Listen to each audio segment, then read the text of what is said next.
أعوذ بالله من الشيطان الرجيم.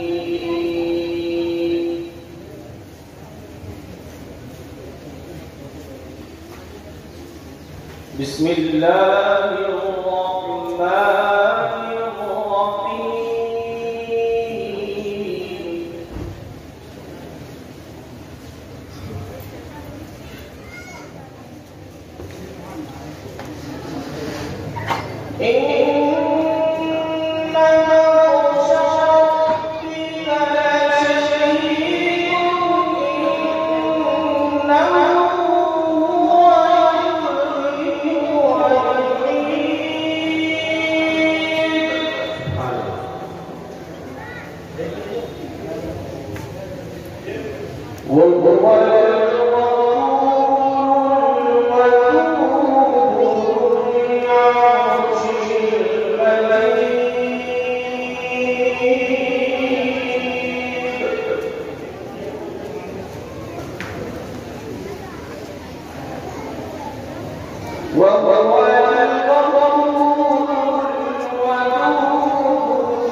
سبحان الله سبحان الله.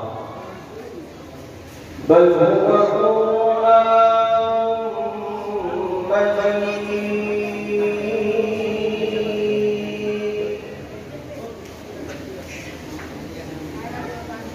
بل هو قرآن مجيد في لوح محفوظ.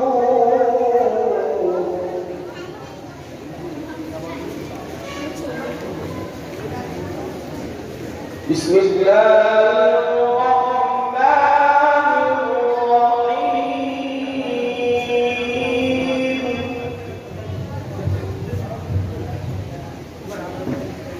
قل أعوذ برب الفلق من شر ما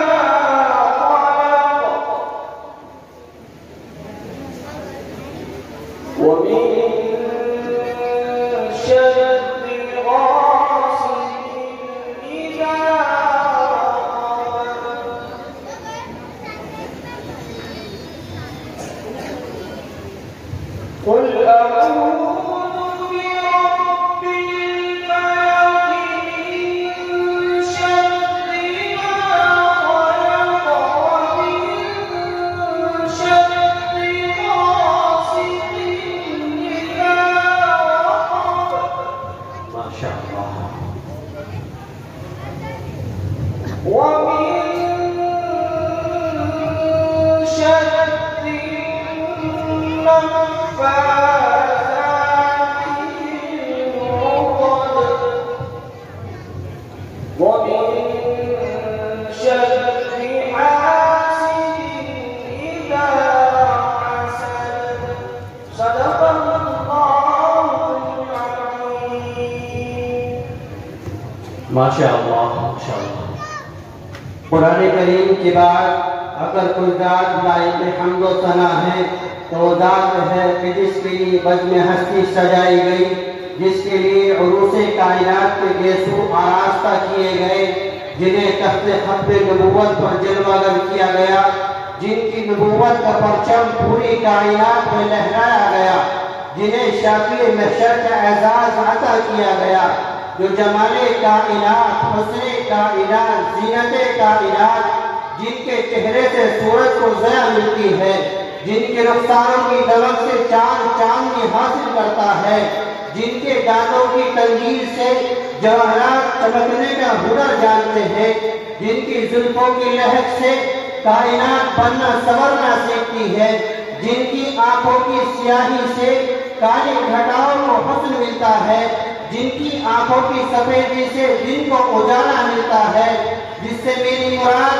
مدنی تاجدار، آقائے نامدار، شہنشاہ دی وقار، گلشن ہستی کی اولی فصل بہار، رحمت للعالمین، سید المرسلین، خاتم النبیین، طہ و یاسین، عمیق بے گسار، چارہ ساز بند بندہ، فخر رسولہ، نازش ہر دو جہاں، سرکار ایماں سیاح نامتا، عبد المطلب کی آنکھوں کے تارے، کشتی ملت کے کھیون ہارے، کونین میں سب سے انوکھے، سب سے نرالے،